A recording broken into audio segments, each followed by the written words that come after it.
हिंदुत्व की जो अच्छी अच्छी बातें बोलता है उनको भी हम ये करते हैं। अब इस तरीके से समय पर गाहे बेगाहे गांव के लोग हमारे कार्यक्रम में इनवाइट किए जाते हैं। उस पर विलेजर्स जब आते हैं तो उनको राम की कथा बताते हैं, कृष्ण की कथा बनाते हैं, क्योंकि राम और कृष्ण ने अपने कर्म के क्रम में कभी हिंदू शब्द का कहां प्रयोग किया, कभी नहीं किया। इसलिए मैं राजेंद्र भाई के उस बात से पूरी तरह सहमत हूं कि ये सेकुलर बोल करके जो लोग यहाँ पर वैल्यूज के साथ काम कर रहे हैं उनको क्यों आप बगैर पेंदी का लोटा बना रहे हैं। इसलिए जो जिस मूल्यों के साथ, हाँ, हमारे हिंदुत्व के चिंतन में, हमारे सनातनी जीवन चिंतन में अगर कोई दोष है, कोई डिफेक्ट है, कोई माइनस पॉइंट है, यू मस्ट पॉइंट आउट। हम उसको उत्तर देंगे, हम उसके हिसाब से काम करेंगे। तो मैं इस विषय पर ज्यादा बहस नहीं करूंगा। श्री वत्स गोस्वामी जी के लेक्चर में सनातनी जीवन पद्धति का, हिंदुत्व का सारा विषय आया है। पूज्य शंकराचार्य जी ने कहा है, पूज्य स्वामी जी ने सारी बातें कही है।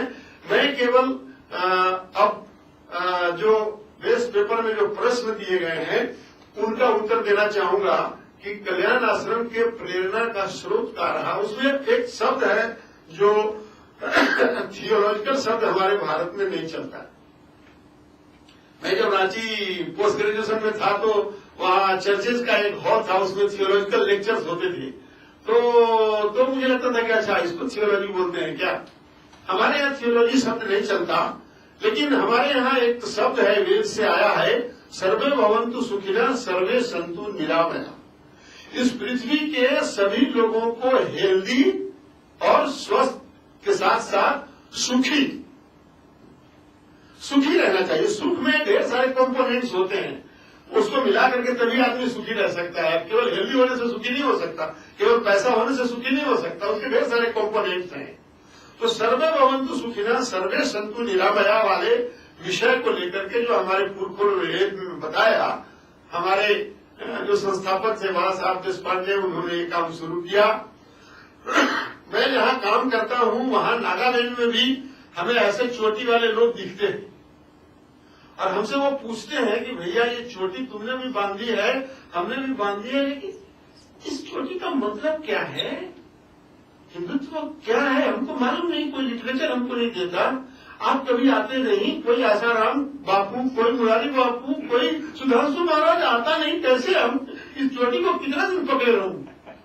कहते हैं नहीं, मैं आया हूं, डोंट वरी, स्कूल के बाद जो बाकी के समय में विलेज कॉन्टेक्ट के काम में हम आएंगे, तुमको लिटरेचर देंगे और बाकी सारी चीजें। तो मेरा निवेदन है इस सेमिनार के आयोजक से, कहाँ है जोश जी, नहीं है अभी, तो दूसरे जो आयोजक हैं हमारे कानूनगो साहब, इनसे मेरी प्रार्थना है और हमारी ये दीदी से कि जो एकदम इंडियन एरिया में, राष्ट्र के जो अंतिम छोर पर जो गांव में रहने वाला आदमी है, the person who is living on the corner of our country, उसके लिए सोचा जाए, उसके लिए कुछ सोचा जाए, उसके लिए शिक्षा, एजुकेशन, हेल्थ, उसके लिए स्पोर्ट्स की फैलाए, तब वो जो राजीव भाई जो बोल रहे थे हिंद स्वराज का सपना तब पूरा होगा, जब ये संदेश हिंदू स्वराज का और अंतिम तक जाएगा। अभी एक बात आपको बताना चाहूंगा, जब चीना ने क्लेम किया कि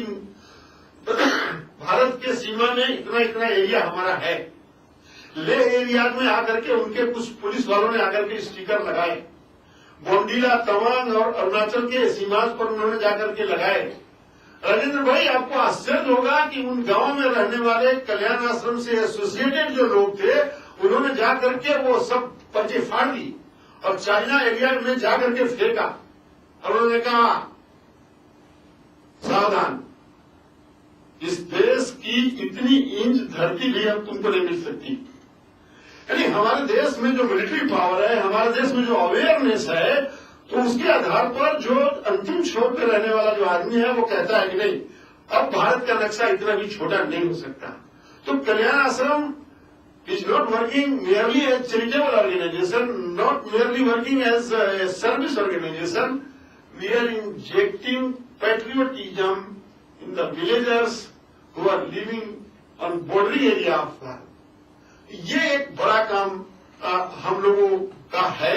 अभी हमारे होल टाइमर्स की संख्या 1405 है। हम लोगों ने अपील किया है, अगर 2000 फुल टाइमर्स हमारे पास होते हैं, उसमें डॉक्टर्स की संख्या अगर 200 होती है, अगर उसमें टीचर्स की संख्या मोर देन 1000 होती है, तब हम इंटीरियर एरिया तक के जो बच्चे हैं उनको क्वालिटेटिव एजुकेशन दे सकते हैं। मेरा विषय यहाँ पर पूरा हो रहा है एक निवेदन के साथ कि अगर आपके पास 365 डेज है और अगर आप सनातनी हैं तो 365 डेज ये आपके एंजॉय करने के लिए परमात्मा ने नहीं दिया है। उसमें से 10 दिन 15 दिन उन लोगों के लिए समय निकालिए जो अभी तक अपढ़ हैं, जो भारत के मुख्य धारा से दूर हैं। आपके पास अगर अर्निंग का 1000 रुपया है, then I would like to request you spare 100 rupees at least